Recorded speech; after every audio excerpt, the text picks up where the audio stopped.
그러니까 저도 좀 시원하라고 조명 안 비춰주시면 좋겠어요. 날이 정말 덥죠. 시에나는 더 시원해요, 여기보다. 그래도 건강한 모습으로 함께 이렇게 예배할 수 있게 돼서 참 감사합니다. 우리 앞뒤 좌우에 계신 분하고 인사하겠습니다. 예수님 안에서 강건하기를 축복합니다.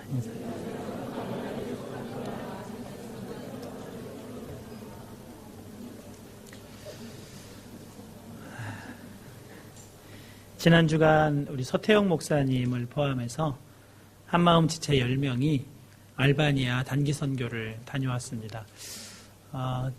어제 오후 4시경에 리나떼 공항을 통해서 들어왔는데 모두 건강한 모습이었습니다.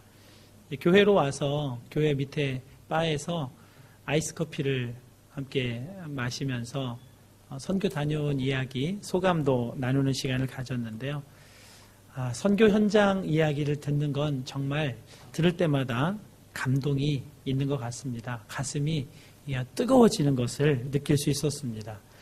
소감마다 내 걱정은 참 쓸데없는 것이었습니다.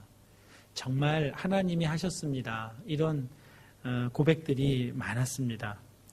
우리의 부족한 준비도 하나님의 놀라우신 일 이루시는 데에는 전혀 방해가 될 수 없었다고, 또 10명이 어쩌면 그렇게 적재적소에 필요한 사람으로 그렇게 구성이 됐는지 그것도 참 놀라운 일이었다고 그렇게 간증하는 이야기를 들으면서 듣는 제 영이 참 만족이 있었습니다. 기쁨이 있었고, 또 그 자리에 함께 하실 예수님이 얼마나 흐뭇하고 기쁘실까, 그것 때문에 더 마음이 감격이 있었습니다.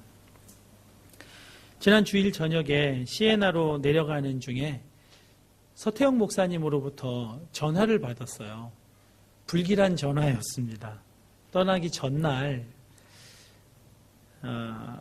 본래 하늘기쁨교회, 그러니까 배정양 선교사님이 섬기시는 교회인데요. 알바니아 교인이 우리 선교팀에게 숙소를 무료로 사용할 수 있게 해주겠다고 약속을 한 바가 있습니다. 이사를 하게 됐는데 짐을 빼고 2주 정도 짐이 없는 그런 집이 있어서 거기를 마음껏 사용해도 좋다는 이야기를 하셨는데, 주일 저녁에 선교사님으로부터 그 숙소를 사용할 수 없다는 전화를 받은 겁니다. 너무 당황이 됐습니다. 떠나기 전날인데 선교사님도 무척 당황을 하셔서 여기저기 숙소를 이제 알아보았는데 아무래도 비용을 지불하는 그런 숙소를 사용할 수밖에 없겠다는 연락을 하셨습니다. 그래서 서 목사님께 선교사님 아무 걱정하지 마시고 마음 부담 갖지 마시고 필요한 숙소 정하시면 저희가 기쁨으로 들어가서 생활하겠습니다. 이렇게 전해달라고 말씀을 드리고 나서도 제 마음은 좀 불편하기도 하고 이게 무슨 일인가 싶은 생각도 있었습니다. 저는 그 무료 숙소가 제공되는 것으로 인해서 하나님께서 재정 걱정 아무것도 하지 말고 선교 가라, 이런 용기를 주시는 것으로 이해를 했는데 왜 이렇게 되는 걸까 좀 이해하기가 힘들었습니다. 그런데 지난 금요일 페이스북에 서태영 목사님이 알바니아 한 가정에서 우리 선교팀을 저녁 식사에 초대했다, 그리고 거기서 이렇게 축복하고 함께하는 시간을 사진으로 찍어서 올리신 것을 봤습니다. 어제 들어보니까 그 숙소 제공하기로 했던 바로 그 집이랍니다. 짐은 여전히 있었어요. 이사가 늦춰져서 그 숙소를 제공할 수 없는 것 때문에 너무 죄송한 마음에 식사 초대를 했다는 겁니다. 그런데 그 집에 들어갔으면 큰일 날 뻔했더라고요. 한 주간 그 집에 물 공급이 제대로 잘 안 됐다는 거예요. 아파트 4층 집인데 물을 쓰려면 밑에서 물을 길어 올라서 물을 써야 되는 거예요. 10명이 그 한 집에 들어가서 생활을 일주일 동안 했으면 정말 난감했을 겁니다. 특별히 화장실 문제가 심각할 뻔했습니다. 그날 저녁 식사 준비도 1층에서부터 물을 이구지구 날라다가 식사 준비를 했다는 겁니다. 하나님께서 재정 걱정하지 말고 선교 가라 하는 용기를 그 가정을 통해 주시더니, 또 하나님께서 물 사정을 미리 아시고 그 숙소를 바꾸셔서 새로운 장소에서 생활하게 하시는 것을 경험하고 왔습니다. 그러니까 그 새로 얻은 숙소는 1층이고 또 2채구, 화장실, 물 문제 전혀 없이 사역에만 아주 집중하고 돌아올 수 있었다는 겁니다. 재정에도 전혀 문제가 없었습니다. 라마단 기간이라고 해서 여러분에게 기도 부탁을 했잖아요. 같이 기도해달라고. 얼마나 아이들이 모일지 알 수가 없다고 그랬는데, 그 부탁 드렸던 예배 마치고 우리 팀원들이 나가는데 한 분 집사님이 팀원들을 붙들고 말씀을 하시더래요. 라마단 기간이어서 더 기대가 되지 않느냐고. 하나님께서 이 놀라운 일을 라마단 기간을 통해서 더 놀랍게 이루실 것이 기대되지 않느냐고 그렇게 말씀을 하셨다는 거예요. 첫날 짐 풀고 이제 아이들 모집하려고 노방전도를 나갔대요. 그리고 다음 날 이제 첫 사역을 위해서 그 센터에 갔는데 몇 명이나 모였을까? 얼마나 조바심이 났겠어요. 15명이 우리 팀원들 도착하기도 훨씬 전에 모여서 아주 떨망떨망한 눈방울로 그 기다리고 있더래요. 그 다음 날은 이 아이들 이야기들은 4명의 여자아이들이 왔고, 또 그 아이들이 그 다음 날에는 아주 보기에도 탐스럽고 아름다운 장미꽃을 그 다발을 묶어가지고 고맙다고 선물로 가지고 와서 우리 팀원들을 그렇게 감동을 시켰다는 거예요. 마지막 날에는 33명의 아이들이 이렇게 함께 어와나로 놀이도 하고, 영어로 성경 암송을 하는데 영어를 전혀 할 줄 모르는 아이들이 그렇게 영어 성경 암송을 또박또박 잘 하더라는 거예요. 이 알바니아가 아주 가능성이 있는 나라겠다 생각을 하게 했다는 겁니다. 컴퓨터 교실밖에 없던 선교사님의 이제 그 사역 센터에 토요일이면 이제 어린이 성경 공부 교실도 열게 되었다고 그렇게 하셨습니다.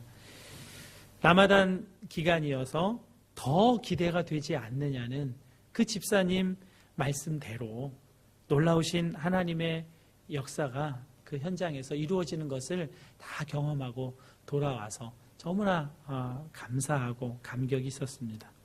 믿음의 눈이 열린 사람, 기도의 능력을 아는 사람은 라마단 기간이니까 더 기대가 되는 겁니다. 이런 아이러니가 어디 있습니까? 어려운 일인데 그 어려운 일 때문에 더 큰 기대가 생긴다는 건 정말 이상한 일입니다. 그런데 엘리야가 꼭 그렇게 이상한 일을 했던 사람입니다. 구약 이스라엘 역대 왕 중에 다윗 왕을 제외하면 정말 강력한 왕권을 가지고 통치했던 왕이 아합 왕입니다. 자신의 권력을 유지하기 위해서 이웃 나라와 정략 결혼을 합니다. 그리고 이웃 나라 공주를 왕비로 삼았는데 이세벨이라고 하는 여인이 왕비가 됩니다. 본국에서 섬기던 바알과 아세라 신상을 다 가지고 와서 온 이스라엘 백성들이 하나님이 아닌 바알과 아세라를 섬기도록 그렇게 많이 만들었습니다. 열과성을 다했어요. 그 결과 바알 제사장은 450명이 이루어졌고 아세라 제사장은 400명이 이루어졌습니다. 바알과 아세라 제사장이 850명이 그렇게 온 나라를 우상 숭배의 나라로 만들어가고 있었습니다. 하나님이 그 우상 숭배의 나라 수도 사마리아를 가뭄으로 치셨습니다. 그리고 엘리야를 보내셔서 이 우상 숭배 제사장들과 한판 멋진 게임을 벌리도록 이끄십니다. 그런데 이 게임이 정말 중요한 게임입니다. 기도가 무엇인지 우리들에게 잘 가르쳐주고 있는 이야기이기 때문입니다. 2마리의 소를 엘리야와 850명의 제사장들이 각각의 제단 위에 올려놓고 불 붙이지 않고 기도로 불이 붙게 하는 그런 게임을 하는 겁니다. 먼저 바알과 아세라 제사장들이 아침 일찍부터 열심히 기도합니다. 정오까지 열심히 기도하지만 아무 일도 일어나지 않으니까 이젠 소리로만 가지고는 안 되겠으니까 그 제단 주위를 850명이 껑충껑충 뛰면서 춤을 추면서 기도를 합니다. 그렇게 온 몸을 다해서 기도를 해도 이루어지지 않으니까 몸에 상처를 냅니다. 피를 나게 합니다. 그러니까 바다에서 피냄새 맡으면 조스가 이제 오잖아요. 그런 것처럼 이 사람의 피냄새를 좋아하는 신을 자극하는 겁니다. 이 피냄새를 맡고 우리의 정성을 받아서 불을 내려달라는 겁니다. 그러나 저녁 때가 될 때까지 아무런 일도 일어나지를 않습니다. 엘리야는 담담하게 그 저녁 무렵에 여호와의 제단을 다시 수축하는 일부터 시작합니다. 여호와의 제단이 무너졌던 거예요. 예배가 무너졌던 겁니다. 하나님과 이스라엘 백성 사이의 관계가 무너졌던 겁니다. 그것을 다시 제단을 쌓고 제단 주위에 3kg에 해당하는 씨앗을 뿌려도 될 만큼의 큰 도랑을 팝니다. 그리고 제단 위에 있는 소에게 3통이나 되는 물을 들이붓습니다. 물이 막 철철철 흘러 넘치니까 소뿐 아니라 그 마른 장작도 다 젖고 제단도 다 젖고 이 물이 또 다 흘러가지 않고 그 도랑에 다 고이게 됩니다. 아주 축축한 제단을 만들어 놓은 겁니다. 성냥불로 불을 붙이겠다고 하는 사람은 이런 짓을 할 수가 없겠죠. 우리 올 봄에는 그릴을 많이 못했어요. 날이 추워가지고. 그릴 나가서 불 붙이려고 할 때 휘발유 이렇게 뿌리고 그리고 불을 붙이잖아요. 그런 정도로 불을 붙이는 사람도 물을 거기다 갖다 붓고 불을 붙일 수가 없습니다. 그건 상상할 수가 없는 일입니다. 엘리야는 사람이 붙이는 불을 기대하는 게 아니라 하나님의 불을 기대하면서 그 이상한 일을 하고 있는 겁니다. 하나님의 역사를 기대하는 사람일수록 사람은 어려우면 어려울수록 더 기대가 되는 것을 이 엘리야의 모습을 통해서 확인할 수가 있는 겁니다. 엘리야의 기도는 바알과 아세라 제사장들과는 정말 많이 다릅니다.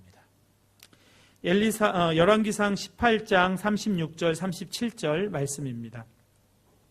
저녁 소제 드릴 때가 이르러 선지자 엘리야가 나아가서 말하되 아브라함과 이삭과 이스라엘의 하나님 여호와여 주께서 이스라엘 중에서 하나님이신 것과 내가 주의 종인 것과 내가 주의 말씀대로 이 모든 일을 행하는 것을 오늘 알게 하옵소서. 여호와여 내게 응답하옵소서. 내게 응답하옵소서. 이 백성에게 주 여호와는 하나님이신 것과 주는 그들의 마음을 되돌이키심을 알게 하옵소서. 단순하게 기도합니다. 그러자 놀라운 일이 일어납니다. 이어서 38절과 39절입니다. 이에 여호와의 불이 내려서 번제물과 나무와 돌과 흙을 태우고 또 도랑의 물을 핥는지라 모든 백성이 보고 엎드려 말하되 여호와 그는 하나님이시로다. 여호와 그는 하나님이시로다. 여러분, 이 사건을 통해 우리가 분명히 알아야 할 것이 있습니다. 기도에 있어서 기도 행위 자체는 아무 능력이 없다는 사실입니다. 기도에 아무 영향을 주지 못합니다. 그러니까 사람에게 보이려고 기도할 필요가 없다는 말씀입니다. 바알과 아세라 제사장들이 아무리 간절히 끈질기게 기도해도 응답받지 못한 것은 그들의 행위에 소리에 문제가 있었던 것이 아닙니다. 소리는 정말 충분했어요. 그 간절함과 끈질김도 너무나 충분했습니다. 마치 그 자리에서 놀라운 일이 일어날 것처럼 그렇게 보여졌을 겁니다. 그 옆에 있는 사람들이 정말 그 상황에서 이 사람들의 이 엄청난 열기의 기도에 신이 감동을 받아서 뭔가 일을 일으킬 거라고 그렇게 생각하게 하기에 충분할 소리와 열정이었습니다. 그러나 기도는 기도하는 그 사람들에게 달려있는 것이 아니라 기도 받으시는 그분에게 달려있음을 이 사건을 통해서 우리는 분명히 알아야 합니다. 엘리야의 기도는 기도하는 자기 자신에 대한 기대가 전혀 없었습니다. 기도 들으시는 하나님께만 분명한 마음을 가지고 기도합니다. 이것이 골방으로 들어가는 기도인 겁니다. 나 자신도, 나를 지켜보는 사람도 이 기도에서 다 배제시키는 겁니다. 오직 나와 하나님 단 둘만의 기도로 만드는 것이 골방 기도입니다. 너는 기도할 때에 내 골방에 들어가 문을 닫고 은밀한 중에 계신 내 아버지께 기도하라. 은밀한 중에 보시는 내 아버지께서 갚으시리라. 하나님께 기도하라는 겁니다. 내 지켜보는 나 자신, 또 함께 신앙생활 해가는 누군가에게 보이기 위해 기도하지 말라는 겁니다. 골방 기도는 오직 관심을 아버지 하나님께만 두고 그분께 기도하라는 겁니다. 이 엘리야의 기도를 보면 그 기도의 목표가 비 내리는 것에 있지도 않습니다. 왜냐하면 이스라엘 백성들에게 정말 필요한 것은 비가 아니라는 것을 기도하면서 엘리야가 알게 되었기 때문입니다.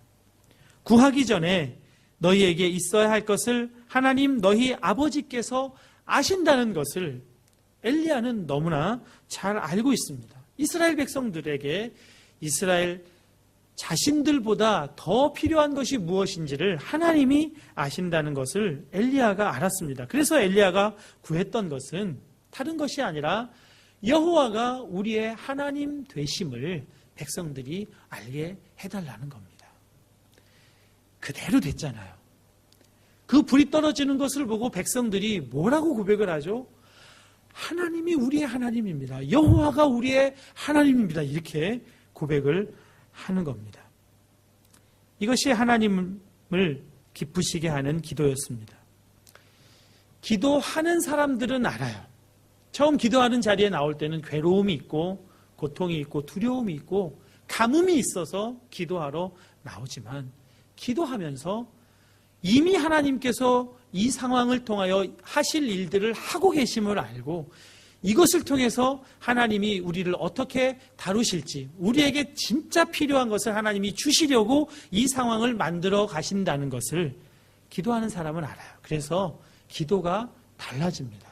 내 문제 해결하는데 초점이 있는 것이 아니라 하나님의 뜻이 이루어지는데 초점을 계속 바꾸어 가게 됩니다. 기도가 바뀌는 겁니다. 처음 기도하러 나올 때와 달라져요. 기도가 바뀔 때, 하나님이 기도를 바꾸어 주실 때, 또 하나님의 생각을 알게 될 때 정말 기쁨이 있습니다. 감동이 넘칩니다.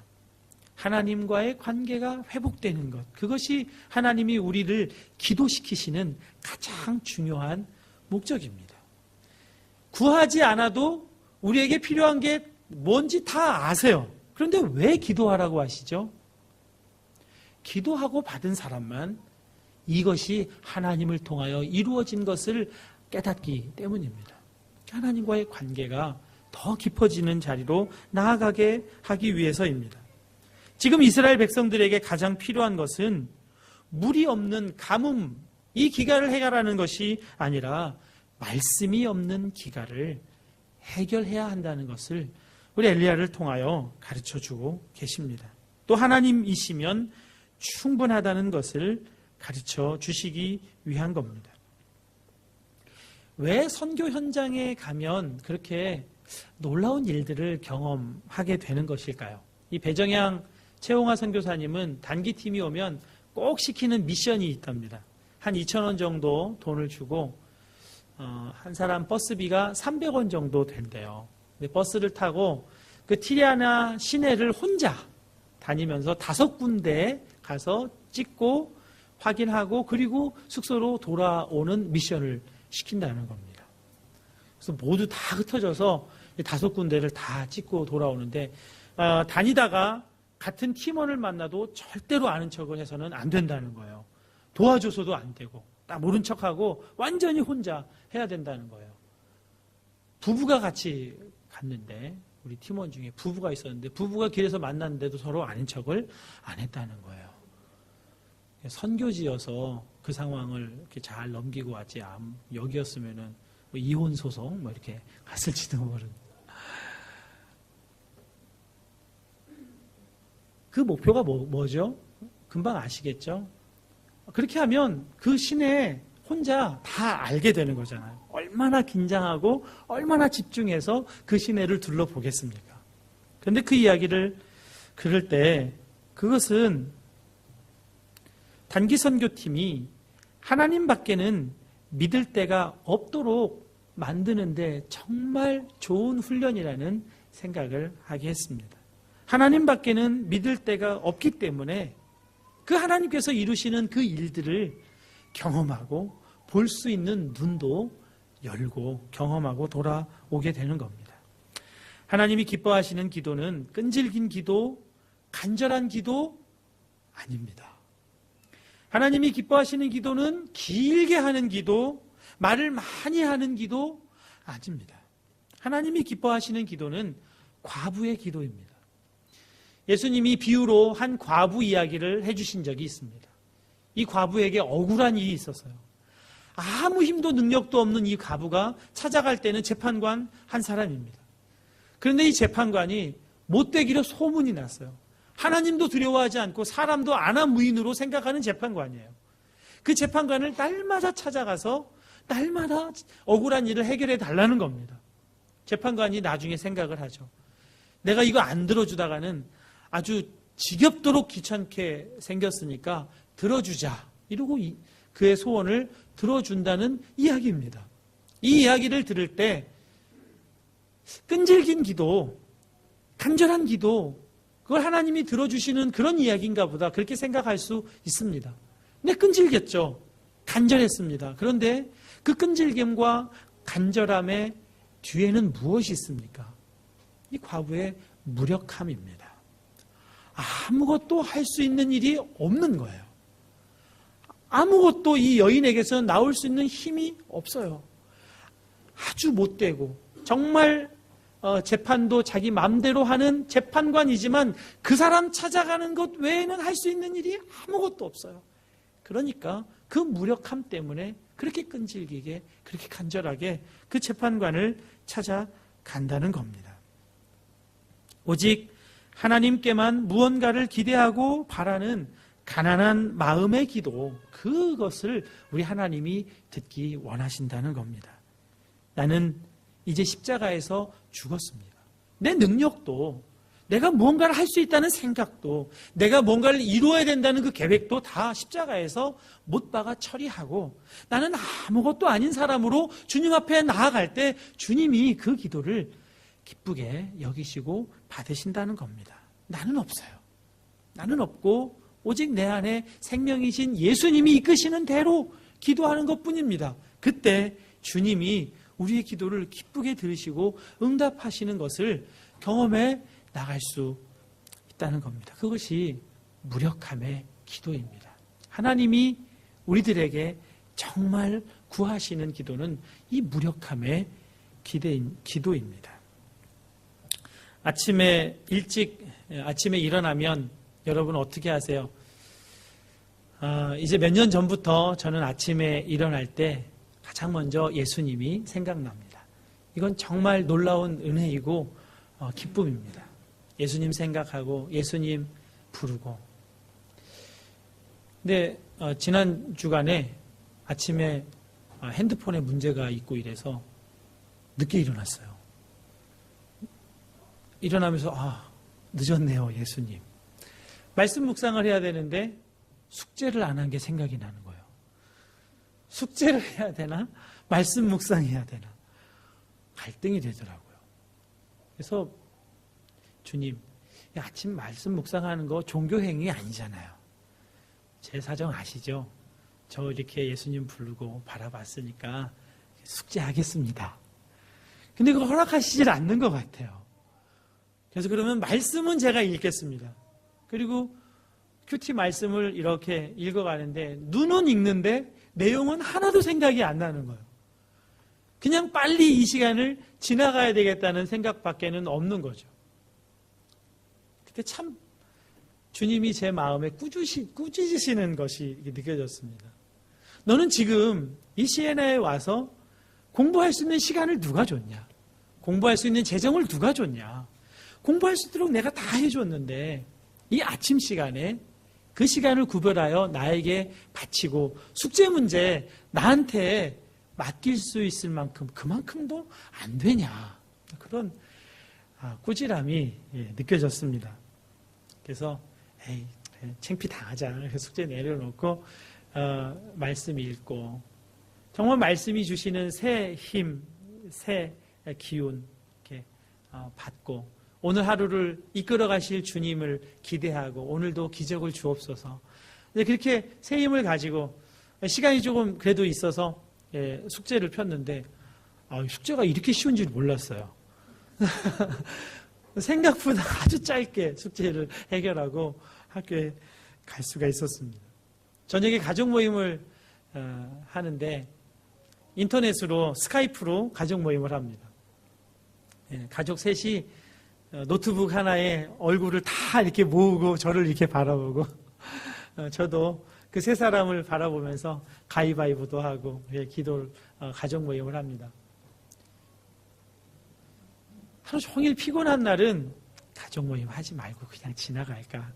인터넷이 이게 잘 이렇게 별로 원활하지 않으니까 오늘은 그냥 지나가자. 피곤한데 푹 자고 다음날 맑은 정신으로 가서 공부를 해도 이게 들릴까 말까인데 피곤한 상태에서 가서 공부하기 힘드니까 그냥 오늘은 하지 말고 자자. 그렇게 얘기를 하고 싶은 마음도 들 때가 있더라고요. 그런데 피곤하고 힘들어도 가족 모임을 하고 난 다음 날 공부하는 것과 안 하고 그냥 공부하는 것은 완전히 다른 겁니다. 공부하는 것이 기쁨이에요. 잘 몰라도 기쁘고 감사하고 행복해요. 그런데 가족 모임 안 하고 기도 안 하고 공부하면 이게 스트레스예요.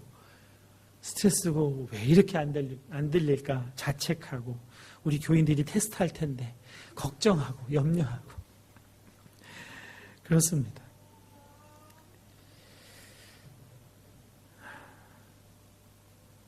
문제는 가족 모임, 기도, 말씀 묵상 안 해도 괜찮을 거라는 생각에 있습니다. 안 해도 별 지장 없다고 사실은 믿고 있는 겁니다. 여전히 하나님 아닌 다른 데 믿는 데가 있는 거예요. 하나님이 아니라 나 자신의 노력과 능력과 실력 그것을 믿는 겁니다. 우리 교회 집사님 한 분이 가이드 일을 여름에 좀 많이 보시게 됐는데 가이드 일을 보시다가 아주 황당스러운 일을 만나셨습니다. 기차 첸트랄레역에서 이제 지금까지 가이드해 주신 분들 기차에 태워서 보내드리고 바로 그 자리에서 새로 가이드해 주실 분들을 만나기로 되어 있었습니다. 이분이 너무너무 친절하신 분이에요. 이 친절하신 분이 기차 안에까지 들어가서 좌석에까지 다 앉혀드리고 그리고 소상하게 설명을 해주고 있는데 기차 문이 닫힌 거예요. 그리고 기차가 출발을 하는 거예요. 잠깐 배웅하고 오려고 차도 그냥 첸트랄레 앞에 잠깐 주차하는 데다가 세워놓고 지갑도 거기다 두고 아무것도 없이 그냥 몸만 들어갔는데 기차가 출발했어요. 조금 가서 돌아오면 되겠지 싶은데 볼로냐까지 가는 기차인 거예요. 거기서 내려야 돼요. 그 영무원한테 막 나 내려야 된다고 막 이러는데 이태리 사람들 어떻게 하죠?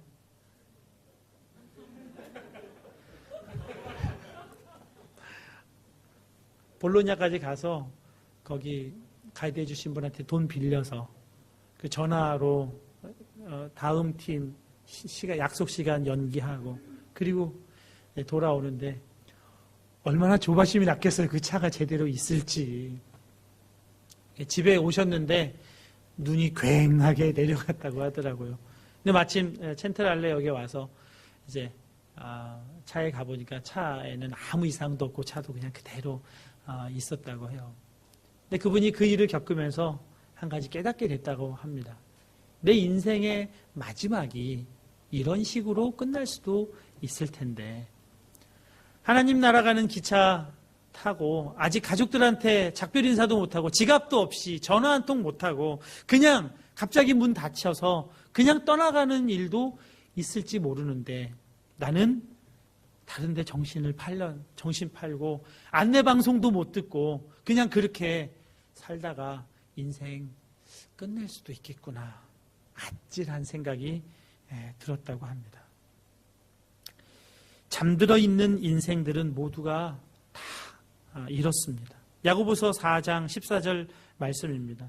내일 일을 너희가 알지 못하는도다. 너희 생명이 무엇이냐? 너희는 잠깐 보이다가 없어지는 안개니라.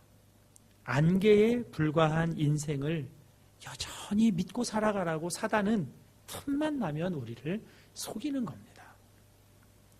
인생에 뭐가 있는 것처럼 인생에 그렇게 실망을 하고 인생에 뭐가 있는 것처럼 그렇게 기대를 걸고 살아가도록 끊임없이 사단은 우리를 속이는 겁니다.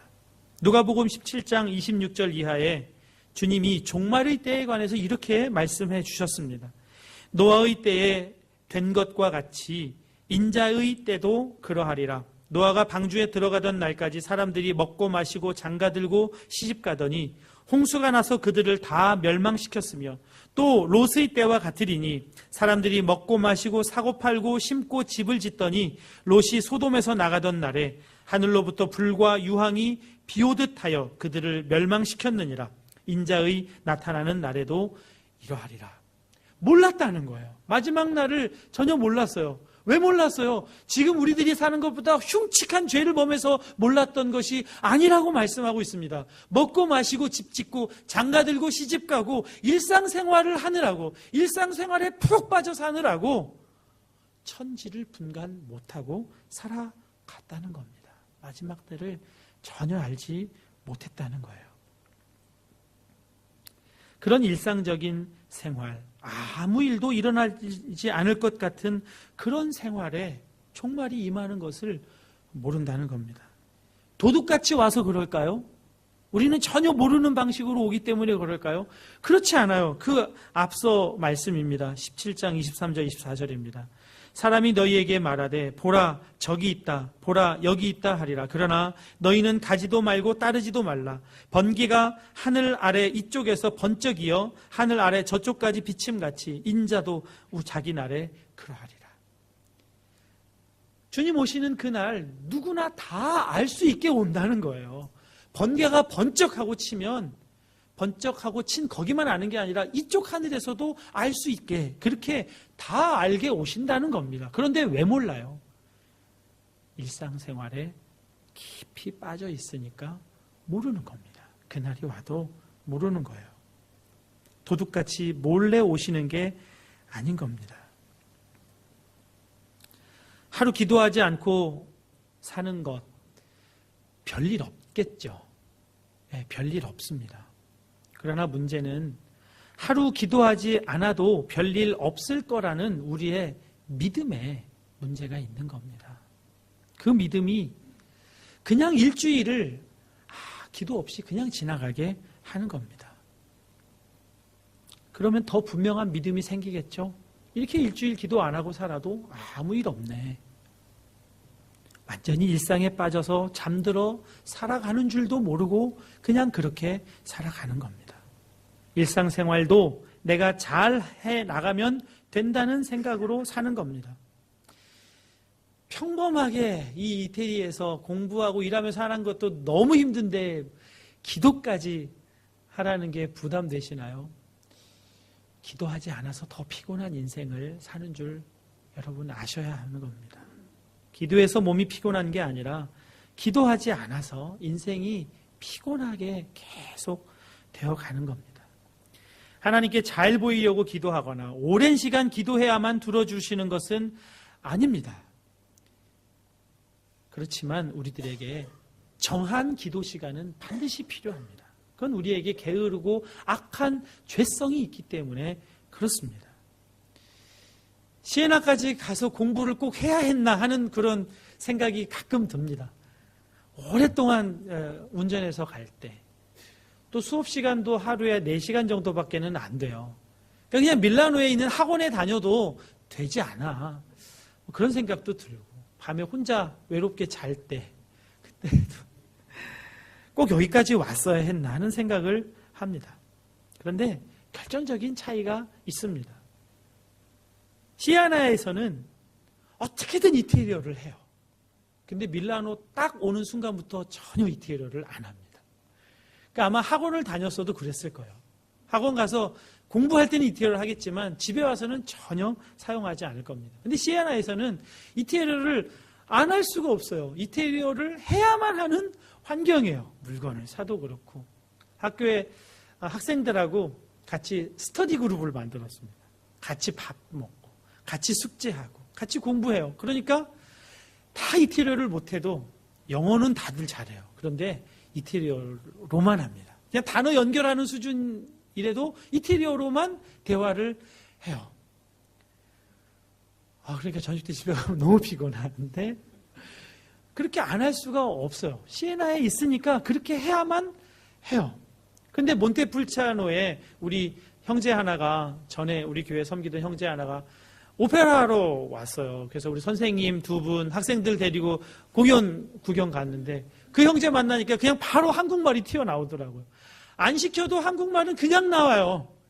이태리어는 그 환경이 안 되면 안 하는 게 제 본성이더라고요. 기도도 그래요. 정한 시간을 가지지 않으면 기도 안 하는 게 우리의 본성이에요. 안 하고 그냥 지나가요. 안 해도 되는 줄로 알고 그냥 살아가요. 정한 시간이 우리에게 꼭 필요합니다. 그건 꼭 지켜야 하는 시간으로 반드시 가지고 가야 해요. 우리 교회에는 토요 아침 기도회라는 정한 시간이 있지 않습니까? 그 시간을 피곤하면 안 나와도 되고 상황이 되면 나와도 되는 시간으로 상대화시키면 그 시간이 여러분들에게 유익되지 않습니다. 그 시간은 꼭 지켜야 하는 시간으로 여러분 삼으시면 정말 그 시간을 통해 여러분은 기도의 놀라운 풍성함을 누리고 살아갈 수 있게 되리라 생각을 합니다. 여러분, 우리는 그렇게 붙들어 두지 않으면 그냥 흘러가는 그런 연약하고 악한 존재라는 것을 기억해야 합니다. 그래서 정말 공동체는 우리들에게 꼭 필요합니다. 기도할 게 별로 없어서 그냥 집에서 잠깐 기도해도 되시는 분도 계시겠죠. 한 5분 정도 기도하고 나면 기도할 게 없는데 토요일 날 아침에 나오기가 좀 부담이 되는 분도 계시겠죠. 그런데 여러분, 기도해보면 아시게 됩니다. 기도할 게 얼마나 많은지. 기도 안 하면 기도할 게 생각이 안 나요. 기도할 게 뭔지도 몰라요. 근데 기도하면 기도로 해결받아야 할 일들이 너무나 많습니다. 염려하고 근심하고 걱정해서 내 힘으로 해결하려고 했던 많은 일들이 기도해보면 다 쓸모없는 일이었던 것이 깨달아져요. 기도해야 기도로 해결받을 일들이 우리 눈에 보이는 거예요. 근데 기도 안 하면 안 보여요. 이번 주에 나와서 기도했으니까 그래, 기도할 게 이렇게 많았구나. 다음 주간에 안 나오면 또 몰라요. 기도해야 될 게 그렇게 많았는 줄 또 몰라요. 우리의 영은 그렇게 금방 어두워집니다. 빛이신 주님 앞에 자꾸만 우리 자신이 나와야 해요. 그래야 주님이 우리 속에 기도해야 할 게 얼마나 많은지를 가르쳐 주십니다.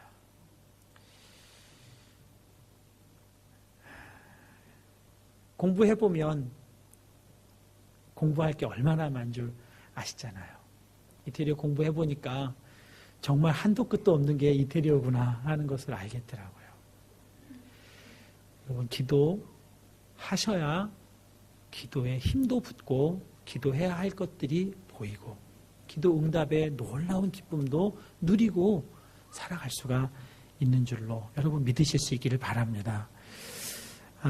이 시간에 우리 한번 기도하겠습니다. 우리 모아드림팀 연주해 주시고요. 오늘 한 5분 정도 충분히 기도하겠습니다. 기도할 게 별로 생각 안 나시는 분은 먼저 그렇게 기도하세요. 예수님, 저에게 기도할 것이 무엇인지 보여주세요. 그것을 가지고 기도하겠습니다. 보통 그냥 일반적으로 정한 순서대로 기도하려고 하지 마시고 나라, 민족, 가정, 교회, 나 이렇게 순서 정하지 마시고 주님이 생각나게 하시는 대로 제가 기도하겠습니다. 공동체를 위해서 기도하라 하시면 공동체를 위해 기도하고 가정을 위해서, 아내를 위해서, 자녀를 위해서, 북한을 위해서 기도하라고 생각나게 하시는 대로 기도하겠습니다. 주님이 그토록 원하시는 기도 제가 하겠습니다. 주님 제 기도를 들으시고 주님의 놀라운 역사를 보게 해 주옵소서. 우리 한 5분 정도 함께 기도하겠습니다.